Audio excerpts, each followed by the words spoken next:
G'day and welcome to the Grow a Small Business Podcast. I'm your host, Troy Truen. Each week, we speak with an owner who has grown a business with 5 to 30 team members to something bigger. Diving into their numbers and unearthing the pain they've experienced, we explore what they did to overcome each barrier and what they would do differently from day one. Let's get into it. Welcome, everyone. Today I'm interviewing Alan Lazaros from Next Level University based in Worcester, Massachusetts, United States. Thanks for your time today, Alan. Oh, you're so very welcome. I'm grateful to be here. Let's start with how we know each other. So one of your team members, Amy, reached out and thought you might be a good guest to come on the cast. Yeah, absolutely. And very grateful for my assistant. She knows me well, and so she can represent me well. But tell our audience a bit about your business, what it does and how it makes money.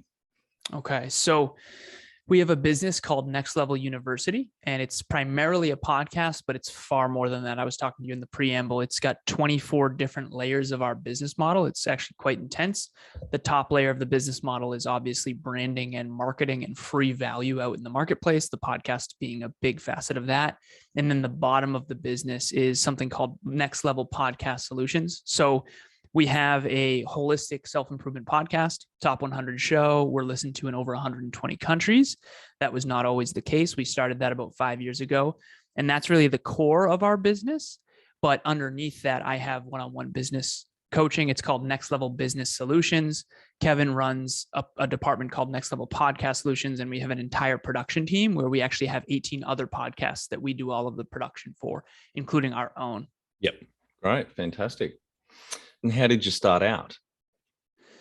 The way we started was, so I'll tell the story briefly here. So prior to starting the podcast together, I had a podcast called Conversations Change Lives. Kevin had a podcast called the Hyper Conscious Podcast. If you look up hyper conscious in the dictionary, it means to be acutely aware. Kevin and I's podcasts were both about having deep conversations about life and about how to be more successful and about holistic self-improvement. And so he had me on his show as the first guest of the Hyperconscious podcast. I had him on my show as the first guest of Conversations Change Lives. And then we just started getting together and masterminding week to week. And eventually it became the Hyperconscious podcast meets Conversations Change Lives. And that's a terrible title. So we picked one and we went all in on the Hyperconscious podcast. 350 episodes later, we rebranded to what it is today, which is Next Level University. Yep. And the pitch for Next Level University is holistic self-improvement in your pocket, health, wealth, and love every single day from anywhere in the planet, completely free. Yep. Great. And you're focusing on business owners or those people thinking of jumping into business? Early entrepreneurs. Yeah. Primarily female early entrepreneurs. At least that's what the listeners are right now. It's more of aspiring entrepreneurs. Yeah. Mm-hmm. That's interesting. So are you targeting female entrepreneurs specifically, or are you just finding that's where it's weighted? So Kevin and I have aspired to be as authentic as we can on the show. And what we've naturally attracted tends to be a primarily female demographic. We do have probably 70-30 at this point. And I think it's shifting more towards 50-50. Yep. But it tends to be aspirational people who struggle with self-worth is really the primary demographic. What we used to say is women in their 20s, 30s, and 40s who struggle with courage, clarity, and confidence, who want more fulfillment out of their life, their career, and their intimate relationships. And so that's still what it is, but it's evolved quite a bit from there toward more early entrepreneurs. And at least that's where Kevin and I are leaning, especially as I've leaned more into the business coaching. Yep. Great. And what year did you start the business and how old were you? 2017 is when we started the Hyperconscious podcast together. And how old was I? I want to say that was 5 years ago. So I was 28. I'm 33 now. Mm-hmm. Mm-hmm. Great.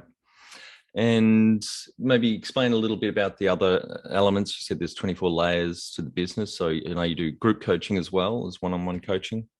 Yeah. So the way that I see business is it starts with the top is the mission, and then there's the business, and then there's really the team underneath that runs the business. And then there's the culture of the team, and there's the systems that help the team run effectively. And then underneath that, there's the products and services. And then underneath that, that's the clients and customers. And all of those need to be in alignment. And so the top layer of the business model for us is social media. So someone who doesn't know us, doesn't like us, doesn't trust us out in the world comes across our social media. If they like what we are about on social media, Instagram, Facebook, LinkedIn, then they, or the next layer of our business model is TV, radio, podcasts. So what I'm doing right now, next layer, we have something called Next Level Nation. It's a private Facebook group. And then underneath that, we have a mailing list. And underneath that, we do monthly virtual events. So I'll give your audience this in a nutshell. So in 2022, we have one podcast episode every single day. Mm-hmm. We have one live podcast / Q&A every single week. We have group coaching every other week, and there's a new group every quarter. So that's biweekly. Then we have a monthly meetup, which is a private session, sort of group training for free every single month. And then we have a live event in person every quarter. And then we actually do an annual retreat every single year. And so this year is the first year, though. Yep. And so 2022 is really the first year where we have all of the trains rolling that we had originally envisioned. Yep. And underneath that, there's other departments in our business. The group coaching is, we just graduated, or we're about to graduate our 5th group. So the first group was called Ambitious Army. Every team gets to pick their own names. Ambitious Army. The second one was Gratitude with Attitude. Third one was Tribe of Abundance. 4th one was, I believe, Pursuit of Excellence. And then the 5th one, the group that we're currently running, again, this is biweekly sessions. Yep. And there's a WhatsApp group where they all communicate, is called Legacy by Design. And so that's how group coaching works, is get on a team of 10 of like-minded people. And what we're trying to do is replicate the structure that we have on our actual team, so that you can virtually get together with people who all want to get to the next level. And again, everything in the business model is how to get to the next level in your podcast, or in your business, or in your personal development, or in your relationship. So everything's next level. Right. Do you have some key numbers you can share to illustrate the growth of the business? Key numbers. Well, so the first year of the podcast, we were not very successful. We only had 1,052 listens total in the entirety of the first year. And we never missed a week. So that's 52 episodes, right? And only 1,052 listens the entire first year. We had more than that yesterday. Wow. Yeah. Yeah. And so right now we're about to surpass 500,000 listens. I think it's 493,000 today. Right. And revenue wise, I can take you through that as well, because we just went through it yesterday. Yeah. 2017, $0. Okay. 2018, $8,000 each. So 16. 2019, you're looking at 40,000. 2020, you're looking at about 80. Makes sense. Doubling every year. Mm-hmm. And in 2021, we did about 180,000.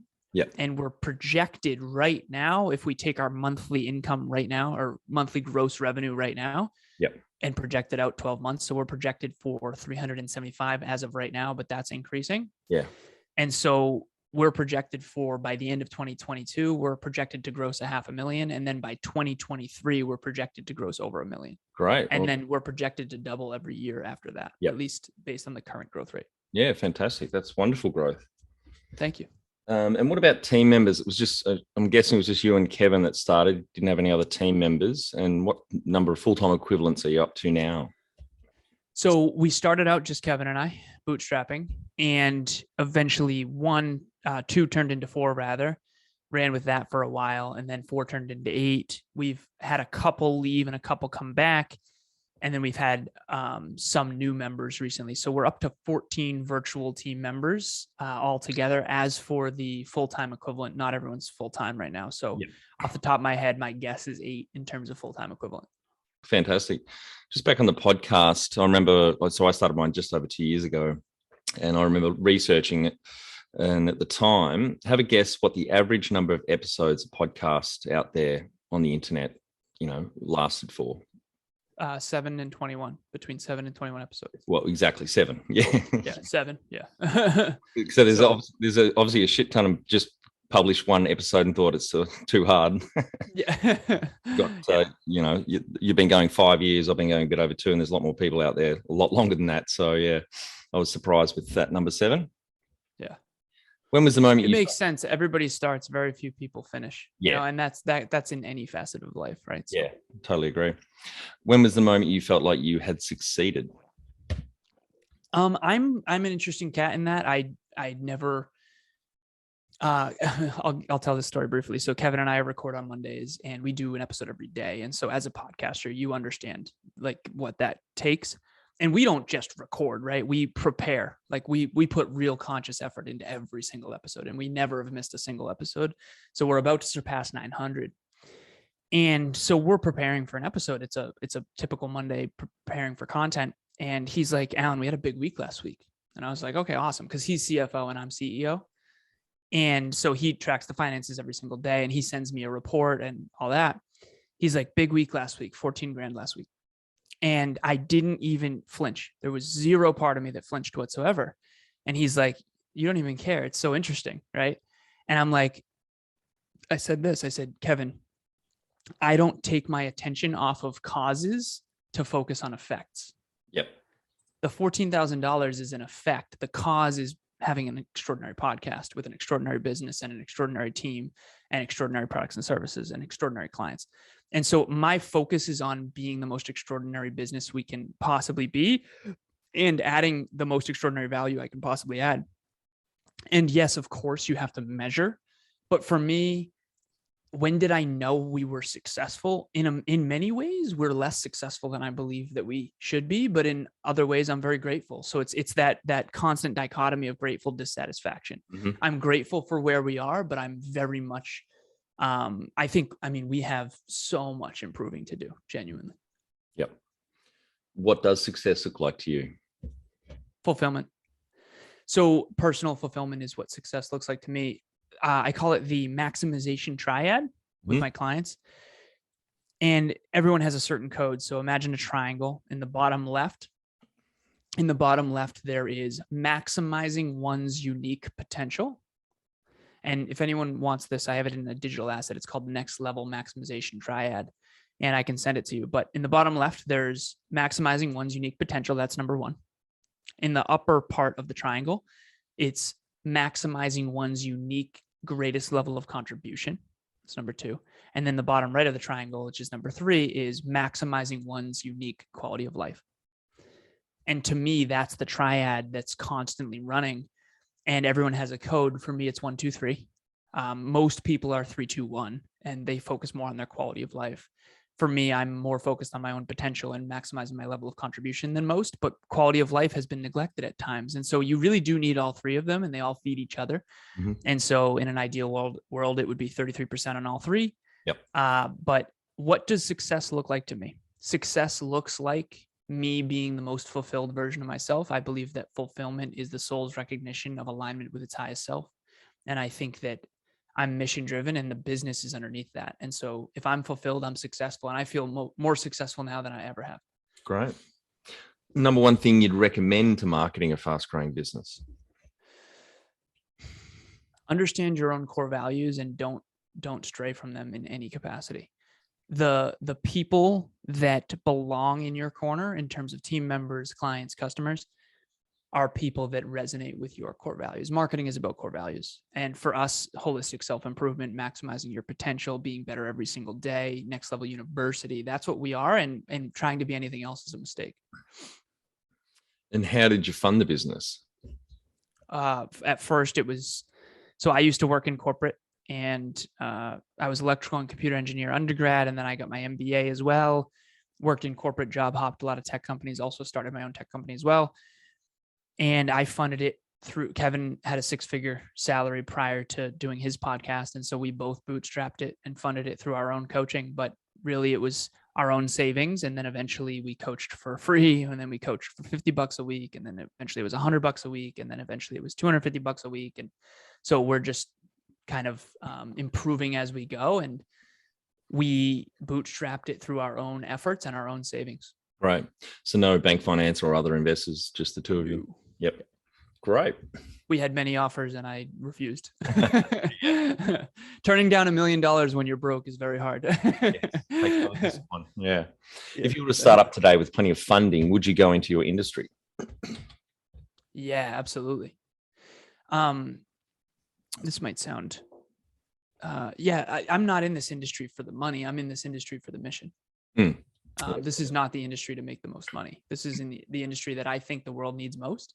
Mm. I believe the world, the deepest cause of all human suffering, I believe, is ignorance and apathy, or some combination of both. So ignorance is not knowing any better, and apathy is not caring enough, or some combination of both. Yeah. And so to me, the solution to that was aspiration, inspiration, and self-improvement. And so I think the integrity of the individual, taking responsibility for your own life and making the world a better place by making your own life better through sincere effort is this is the only industry that I belong in. Yep.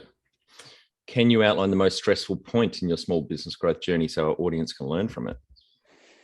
Okay, so we started, my old sister's bedroom was our first studio. And then my mother's basement was our second studio. And then we eventually rented out a studio space. And what was the hardest part? I would say this: when I started to run out of money and Kevin started to run out of money and we started to use some credit cards. Yep.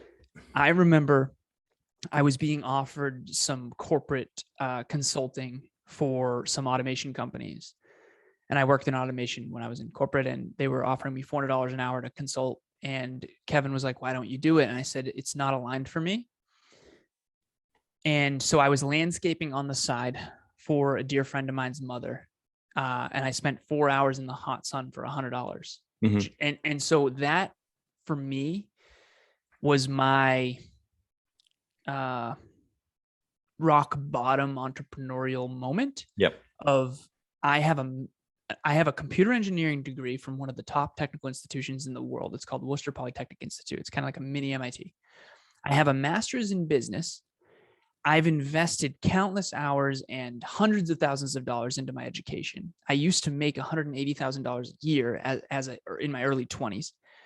I had $150,000 in my investment portfolio. I paid off $84,000 worth of school debt in 1 year back in 2014. And here I am landscaping on the side for 4 hours in the hot sun for my friend's mother for $100.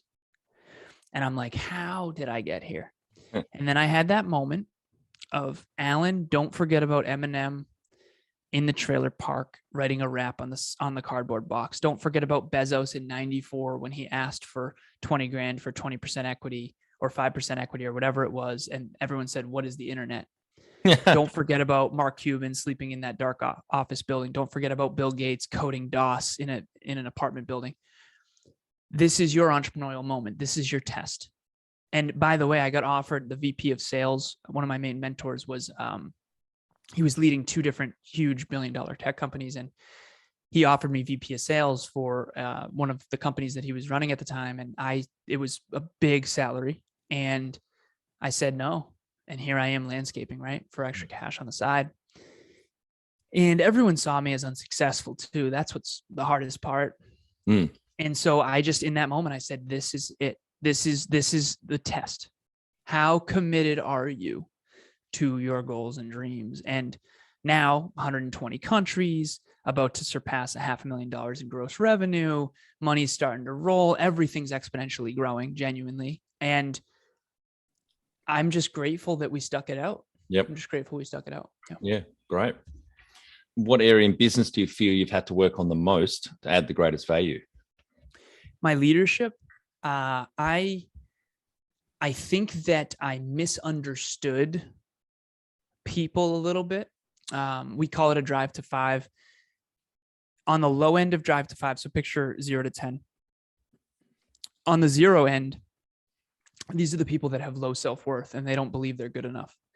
On the high end, you actually have what I call the delusional. Yep. And the pretenders. These are the people that think they're awesome at stuff and they really aren't very good. And then you have 5, which is confident but also humble. Mm-hmm. Confident enough to know you can learn it, but humble enough to also have mentors and read books and know you don't know everything. And so the turtle shell and the puffer fish. The puffer fish isn't actually strong, so it puffs itself up to pretend it's strong when the shark comes. The turtle shell hides. Yeah. And so I had to learn in leadership that I was really good with the turtle shells because I'm good at lifting others up. What I really am not great at, and I'm working on now, is giving people the humble pie that they need. Yep. And so I'll give a tiny example. My mom, as sweet as she is, she would try to tell me how to run my business. And I remember one time I just said, Mom, I love you, but how many global businesses have you grown and scaled past the $1 million revenue mark? And she was like so uncomfortable because it was kind of like okay, I've got my MBA. Thanks to your help, I'm a computer engineer. Why are you telling me how to run my business? You're not an entrepreneur. You've never started or grown a business. You don't know what you're talking about, right? Yep. And you've never done a podcast. So you have all these people who think they know, right? And sometimes the people who are pretending the most actually bark the loudest. And so my leadership was my biggest challenge. And it was from a misunderstanding of the difference between someone with true merit and someone who was pretending. Yeah. What have you enjoyed the least about managing fast growth? I would say sometimes it feels like the business this is the analogy I use. It's like a freight train getting ahead of me. And in life, I think there's three main rules: start the right trains, stop the wrong ones, and then never lose momentum. Yeah. And then the fourth is basically keep gaining momentum on the right trains. So if it's a garden analogy, you want to find the right plants that aren't weeds, water those, find the weeds, pull them out. And sometimes the right plants, the right trains, they grow so fast that they kind of take the garden a little bit. And it's hard to button up the train, for lack of better phrasing, when it's got so much momentum. And so, for an example, Next Level Podcast Solutions, right? We have 18 clients, and literally 6 months ago, it was half of that, if not less. And so I think that it's challenging to grow so quickly without improving at that same rate. Yes. And so as a leader, I feel that constant pressure of, when we are growing so quickly, I'm the designer and the engineer who leads the business, from the sense of I consult with every department within our business. And when one of the departments starts to really grow rapidly without my attention, it tends to go off the rails, for lack of better phrasing. Yep. And so that's the biggest challenge in terms of dealing with fast growth. What do you love most about growing a small business? It's everyone on our team is there for the same core values and the same core aspirations. And they all stem from the same nucleus, the same core beliefs. So we believe that human beings with the right tools and the right education can be truly extraordinary. And so the best part about growing a small business is that everyone who's on our team was a listener of the podcast. And so they already naturally were attracted. So the law of attraction works a lot better, because the core values, core aspirations, and core beliefs of the business, it creates a culture that is just so magnetic to anyone who really resonates. And it honestly repels people who aren't. Yep. What has been the biggest mindset shift for you in your small business growth journey? The leadership thing. Understanding that, you know what really has been? Knowing my genius zone. I used to believe, so I was the guy in school who could not go to class in calculus and then just show up for the tests and get straight A's. And I didn't realize that not everyone thinks in numbers and exponentials. And for me, everything's a formula. I'm an engineer at heart. I just always am, and I always have been. And math has always just come so easy to me. And so what I learned in starting a business is that not everyone thinks exponentially, not everyone thinks long-term, not everyone has vision, and that's okay. But I need to make sure that I close, that I lead effectively when someone else is less aware. And I have to remember that everyone doesn't want to be found out when they aren't aware. Yep. And so you have to create the psychological safety for people to admit to you, listen, I don't know what I'm doing. And that's okay. Now that you admitted that, now we can work on it. Whereas if you just keep pretending you know what you're doing, this train's going to go off the rails, and I'm going to wonder why. Yep. What is the number one habit you think a small business owner needs to develop and maintain? Health and fitness, hands down. your physical, mental, emotional, and spiritual health is very predicated on sleep, hydration, nutrition, training, and mobility. So how well are you sleeping? How well are you hydrating? How well are you getting in your calories, your macronutrients, and your micronutrients? How often and how well are you exercising? And then mobility, are you staying pliable and Yep. stretching often, and yoga and foam rolling and that kind of thing? That's the foundation. You know, if the leader is not taking care of themselves, then the business will erode. And it's just absolutely critical to make sure that you are playing from an overflowing cup. Yep. Yeah, totally agree with that. And it sounds like common sense, but not often common practice with business owners and entrepreneurs. They sacrifice their health because they're too busy and they're too stressed about the business, etc. Whereas you need, as you just said, you need to make that a foundation, a foundational habit. 100%. 100%. Find it hard to define a clear strategy, then communicate it and execute it alongside the rest of your team?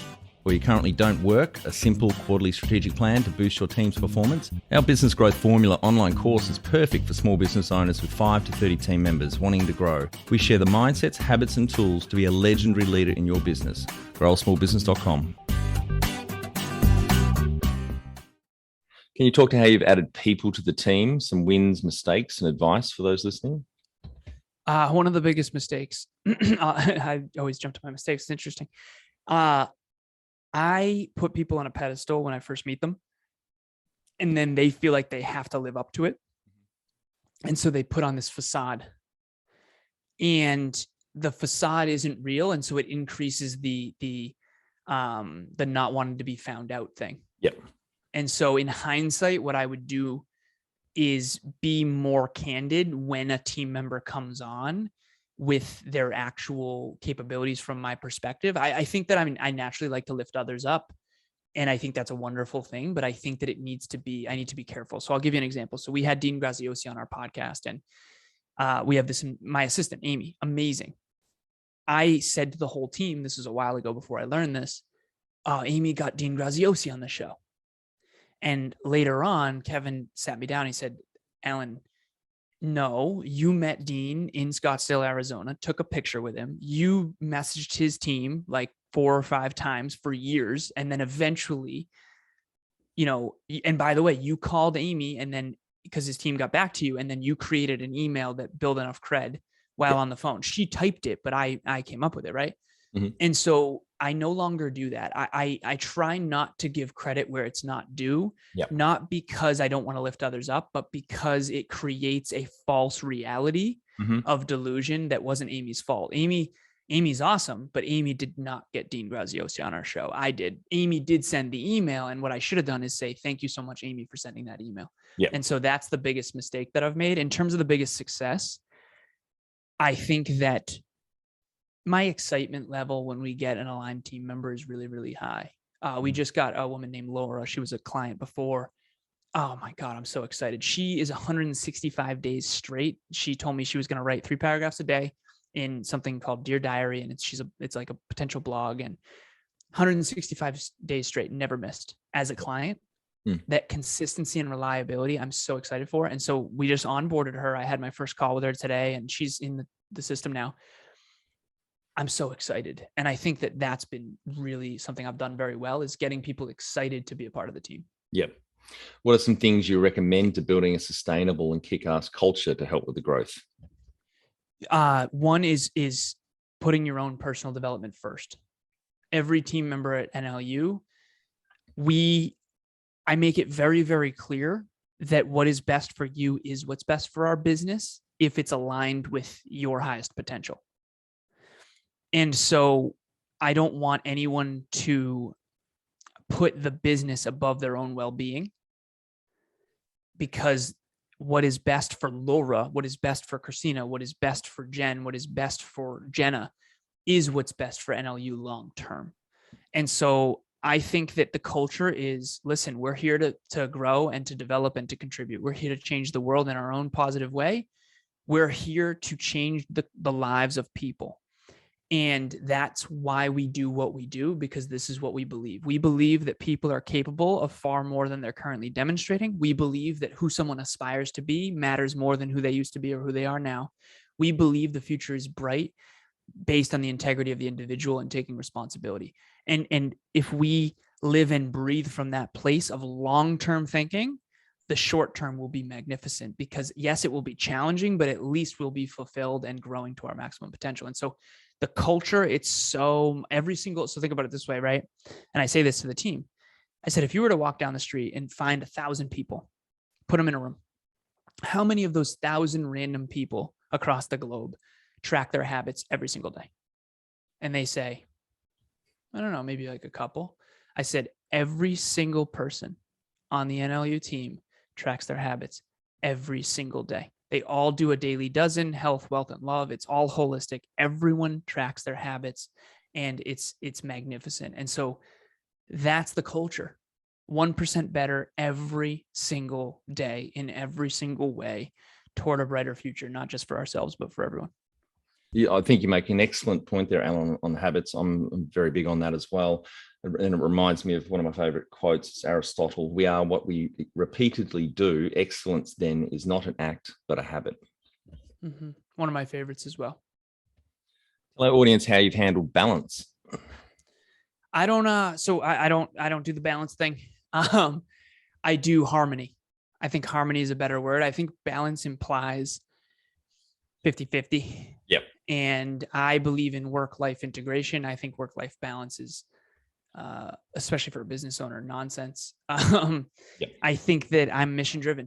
Mm-hmm. And anyone who's mission-driven to maximize their own potential, greatest level of contribution, and their own quality of life, mastery, impact, and profitability, I think that it's impossible to find just a balance in that. But I think what is possible is a cyclical harmony. So for example, I break my days into thirds. First third is for me, my own deep work, writing my book in front of the fireplace, that kind of thing. Mm-hmm. Second third is for service. From 10 to 7 p.m. I serve others, podcasts, group trainings, group coaching, one-on-one coaching, speaking events, virtually, things like that. The third is for fitness, for food, and for family.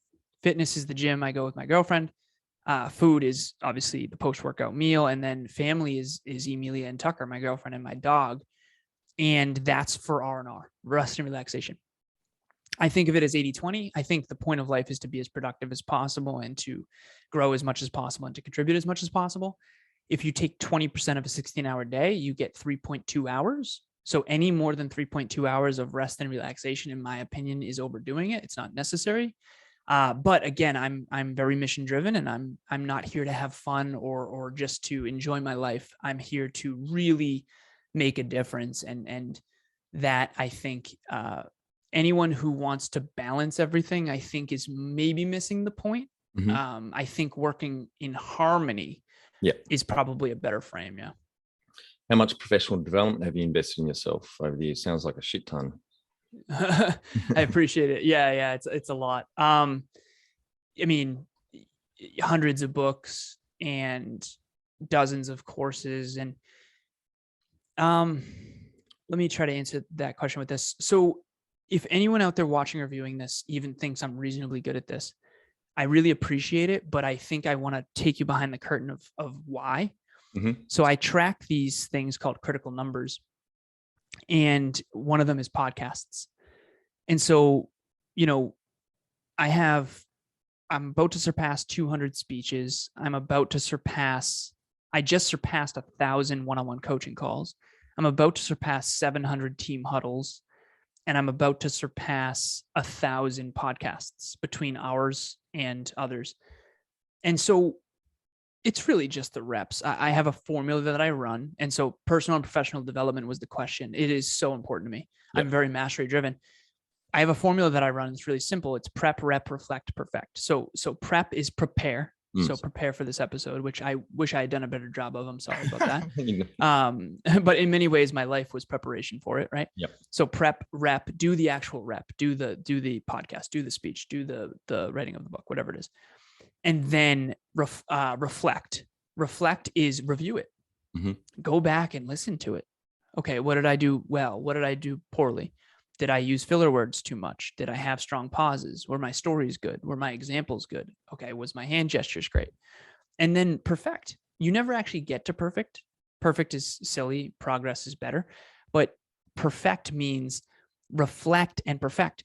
Reflect on what you did well and poorly, and then perfect it. Make it a little bit better, a little bit better, a little bit better. So if you get 1/10 of 1% better every single day for 10 years, I mean, you're going to be magnificent at your craft. It's just a matter of time, right? And so real quick, Steve Martin, what is it? 10 years practicing, 4 years refining, 4 years as an overnight success. Yeah. So have you had mentors or coaches along the way? Mm-hmm. Many. So many, actually. And in hindsight, one thing that I will say as a disclaimer, and this is the lesson that I'll give quick. I made 2 really big mistakes in my life, like really big mistakes. Like, please don't make these. And you might be making them now. You probably are. The first one is opening your heart and mind to people who really don't actually have higher awareness than you. Mm-hmm. They pretend to have higher awareness than you. Okay. Don't do that. If someone has lower awareness than you do in a given arena, okay, so when my car breaks down, I don't know anything about cars, nor do I care. So I go to a mechanic, and the mechanic I pay because they have higher awareness about cars so they can fix it for me. Mm-hmm. Don't go ask about life from someone who very clearly doesn't understand life. So I don't know anything about cars or gardening or cooking, and I'm not going to pretend to. But when it comes to the human condition and neuroscience and technology and business, I mean, I'm your guy. What I used to make the mistake of is I used to assume that other people, because they were older or more successful, were more aware than me, when in reality, they just were in their genius zone for longer than me, and they ignited the compound effect. And many of them actually had other business partners in their corner that actually were the real reason they succeeded, right? And so Apple, you take Steve Jobs out of the equation. For anyone who knows that story, Apple starts to lose. Bring Steve Jobs back, guess what happens? Most successful company in the history of the world, even after he passed away, RIP. So it was never Wozniak. It was never John Scully, right? It was Steve Jobs. And everyone knows that now, right? But at the time, no one did. Do not open your heart and mind to people who, quite frankly, do not really know the answers. They're just pretending to. And remember, it's the pretenders of the world that actually bark the loudest. I'm not going to knock down your door and tell you how to live, right? But that's because I'm focused on my own development and my own growth and doing podcasts and writing my book and things like that. So that's number one. Number two, don't close your glass to people who do have higher awareness. If me and Bill Gates are in a room, I'm going to be asking Bill questions. I'm not going to be trying to tell Bill how to run Microsoft. Okay. And that's the thing. You have to know who actually has higher awareness than you. And the mistake I made more than anything was assuming others had higher awareness. And I was usually wrong about that. And I didn't find out until later. Right. Yep. But then you did then land on a few good mentors or coaches. I had excellent mentors and coaches, but I think a lot of the value in hindsight was me realizing what I actually do know, because I look young and I am young. A lot of it for me was validating, oh, okay, I actually am more aware than this person, but it took me too long, in my opinion, to figure that out. Do you have a board of directors or advisors? In my life or in our business? In the business, sorry. Yeah. No. Just, yep. All right, Alan, we're on to our final 5 questions. What do you think is the hardest thing in growing a small business? The duality between strength and warmth. Your heart is hurting your wallet, and it's very challenging to integrate what you feel with what you know is best. And so that's the biggest challenge is your heart wants. So one of my ex-team members, wonderful human being, like such a good person, not necessarily what was best for our business. It's very difficult to separate those two, especially for me. And so I see her future without us as much worse. And of course, right, and I'm biased probably, but I can't persuade her to stay with us because I know it's what's best, she has to believe that. And sometimes it's really hard to persuade that. And honestly, in some ways, it's actually good that she's no longer on the team, right? Yeah. So yeah, your heart is hurting your wallet, but you also can't lose your heart because that's what's driving you. So empathy is really important, but it can get out of hand. So that's the hardest part. Yep. Favorite business book which has helped you the most? The Compound Effect. So it's not really a business book. The Compound Effect by Darren Hardy, hands down, best book ever written, in my opinion. It is the operating system of, I used to say this all the time, and I realize now no one probably got it, but I used to say the biggest problem in life with people is that they think linearly in a universe of exponentials. Mm-hmm. So everything in the world is an exponential. Very few things are actually linear, especially now with technology. And so if you're thinking linearly, you're really not understanding what is possible long-term. And if you're only thinking about what's possible based on what you see, you're in trouble because the world is changing rapidly, right? And so whether it's Steve Jobs or Bill Gates or whoever, they saw the future in advance and then created it. And that's what all of us are kind of doing. And the analogy for this is, cars were envisioned when there were only horses. Horses were envisioned when there was only, airplanes were envisioned when there was only cars. And then rocket ships were envisioned when there was only airplanes. And so imagine and envision what else is possible. And if you live from that place of what's possible, you're going to be far better off than if you just look at the here and the now. Yeah, I love that Henry Ford quote. If my customers had have asked me what they wanted, they would have said faster horses. Yeah. Yeah. Steve Jobs said, how does someone know what they want when they've never seen it before? Mm-hmm. Yeah. Any great podcasts or online learning tools you use for your own professional development? Yeah, Tony Robbins has been a big influence for sure. His podcast was excellent. Some of the business mastery stuff. Darren Hardy's Insane Productivity course. Yep. Online, best content on the internet. I spent, I think, almost $2,000 on it. Mm-hmm. And it was the best investment of my life. I mean, Insane Productivity, Darren Hardy. I don't make a commission. I don't even know Darren. I want to. Yep. His book, The Compound Effect, and his course on Insane Productivity, two best pieces of content out in the world, in my opinion, because I do believe the world has somewhat lost sight of the tried and true fundamentals that actually do make the biggest difference. And he starts his book off like I start mine off. Listen, this, if you have an aversion to hard work, like put this down. Yep. So yeah, I've just started Compound Effect. It is a great book. Excellent. One tool you'd recommend to help grow a small business? Google Sheets. Yeah. I know that Google Sheets, you got to track what you track. I'm telling you, I coach 20 different business owners, right? All over the world, and some from Australia, some from Italy, some all over the world, and a lot in Canada. You got to track. Mm-hmm. I can tell you the amount of listens yesterday. I can tell you the amount of money in our bank account right now. You have to track. If you can't tell me your weight right now, I'm going to predict your future. You won't be getting in better shape. And it doesn't just naturally happen, right? So I'm 189.6, right? So if I'm in shape, go up to people and ask them. If you see someone who's in really good shape, ask them, what's your current weight? They'll always tell you, I'm floating around 187. I'm 195. Okay. Start taking notice. What can be measured can be managed. The tool is Google Sheets. Yeah. What you measure can get managed. Peter Drucker. Yep. You have to measure. And Google Sheets, it's such an amazing tool. It's cloud-based. Your whole team can use it. It's unbelievable. Yeah, love it. Finally, my favorite question, Alan, what would you tell yourself on day one of starting out?